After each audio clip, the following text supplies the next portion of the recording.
നോക്കണ്ട, നേരെ ഒന്നും വെളുത്തിട്ടില്ല. അപ്പം എന്താണ് ഇത്ര അതിരാവിലെ എന്ന് ചോദിച്ചാൽ ഇന്ന് നോമ്പാണ്. അങ്ങനെ ഇടയത്താഴം കുടിക്കാൻ വേണ്ടിയിട്ട് എണീറ്റതാണ്. അത്യാവശ്യം നല്ല തലവേദനയുണ്ട്, കണ്ണൊക്കെ തയ്യുന്നു ഉരുളുന്നുണ്ട്.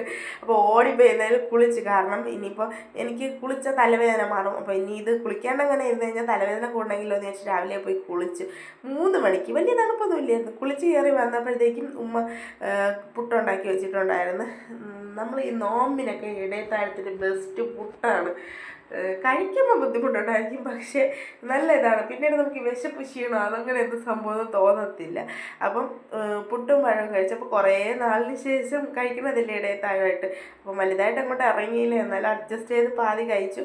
എന്നിട്ട് ഒരു പാരസെറ്റമോൾ ഗുളിക എടുത്ത് കഴിച്ച് കുറച്ച് വെള്ളം അങ്ങോട്ട് കുടിച്ചു. ഇല്ലെങ്കിൽ എനിക്ക് നല്ല ഉറപ്പാണ് ഉച്ച കഴിയുമ്പോഴത്തേക്ക് തലയൊക്കെ ഫുള്ളും ഇരുന്ന് കറങ്ങും. പിന്നെ ഞാൻ കിടന്നില്ല, കാരണം ബാങ്കായിട്ട് സുബൈ നിസ്കരിച്ചിട്ട് നേരെ അടുക്കളയിലോട്ട് ഇറങ്ങാമെന്ന് വിചാരിച്ച്. റംസാൻ ഇന്ന് സ്പെഷ്യലായിട്ട് എന്തെങ്കിലും കൊടുത്തുകൊണ്ടെന്ന് വിചാരിച്ച്. അപ്പോൾ ഇക്ക മെനിഞ്ഞാന്ന് കൊഞ്ച് കൊണ്ടുവന്നപ്പോഴേ മനസ്സിൽ വിചാരിച്ചിട്ടുണ്ടായിരുന്നു തിങ്കളാഴ്ച അവന് കൊഞ്ച് ബിരിയാണി വെച്ച് കൊടുത്തു വിടണമെന്ന്. അപ്പോൾ അത് പ്ലാൻ ചെയ്തതുകൊണ്ട് തന്നെ അപ്പോൾ സമയം എടുക്കുമല്ലോ, അപ്പോൾ കിടക്കണ്ടെന്ന് വിചാരിച്ചു. സുബയെ കഴിഞ്ഞ് നേരെ അടുക്കളയിലോട്ട് ഇറങ്ങിയിട്ടുണ്ടായിരുന്നു. ഞാൻ വന്നപ്പോഴും നേരെ ഒന്നും പുലർന്നിട്ടില്ല. അതിന് മഴയ്ക്ക് വേണ്ടിയിട്ടാണെന്ന് പറഞ്ഞുകൂടെ അങ്ങ് വെളുത്തിട്ടില്ല, മഞ്ഞ് മുടിയ പോലെ കിടക്കുകയായിരുന്നു. പിന്നെ പെട്ടെന്ന് തന്നെ ഞാൻ കുറച്ച് കൊഞ്ച് വറുക്കാനും പിന്നെ കുറച്ച് ബിരിയാണിക്കുള്ളതൊക്കെ ഇതാക്കി വെച്ച്. ഇതിൻ്റെ റെസിപ്പി കാര്യങ്ങളൊന്നും തന്നെ ഇടുന്നില്ല. ഞാൻ കുക്കറിൽ വെക്കുന്നത് സാധാ തട്ടിക്കൂട്ട് ബിരിയാണിയാണ്.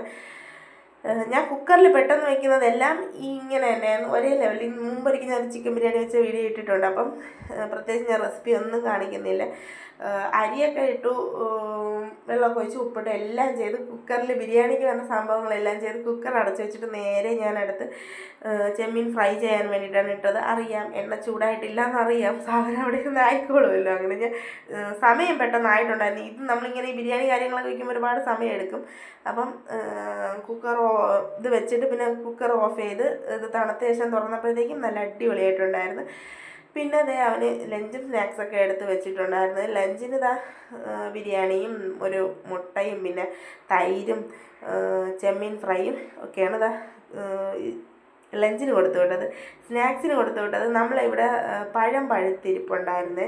അപ്പം 2 ദിവസം കൊണ്ടേ ഇതാണ് പറച്ചിൽ. പഴം പഴുത്താൽ ഞാൻ സ്കൂളിൽ കൊണ്ടുപോകും, പഴം പഴുത്താൽ ഞാൻ സ്കൂളിൽ കൊണ്ടുപോകും. അപ്പോൾ ഇന്നലെ അതിൽ നിന്ന് പഴുത്തത് എടുത്ത് വെച്ചിട്ടുണ്ടായിരുന്നു അവന് സ്കൂളിൽ കൊണ്ടുപോകാനാണെങ്കിൽ. അങ്ങനെ 3 പഴവും കുറച്ച് ചിപ്സും ഉണ്ടായിരുന്നു, അതും കൂടെയാണ് കൊടുത്തു വിട്ടത്. ഇത് കുറച്ച് കൂടുതലാണ്, പക്ഷേ അവൻ്റെ ഫ്രണ്ട്സുമായിട്ട് ഷെയർ ചെയ്ത് കഴിച്ചോളൂ. പിന്നെ അത് നേരെ അവനെ ബസ് കയറ്റി വിട്ടിട്ട് എന്നും തിരിച്ചു വന്ന് ഞാനല്ലേ കാപ്പി കുടിക്കുന്നത്. ഇന്ന് റിദാനാണ് കാപ്പി കൊടുത്തിട്ടുള്ളത്. അവന് വീട്ടിനകത്തിരിക്കാൻ പോയി പുറത്തിരിക്കും. അപ്പോൾ ഇന്ന് വേറെ പണിയൊന്നുമില്ല. വൈകുന്നേരത്തെ പാലാട ഉണ്ടാക്കി കുറച്ച് അരി എടുത്ത് വെള്ളത്തിട്ടിട്ടുണ്ട്. അപ്പോൾ അത്രയേ ഉള്ളൂ. വീഡിയോ ഇഷ്ടപ്പെട്ട ലൈക്ക്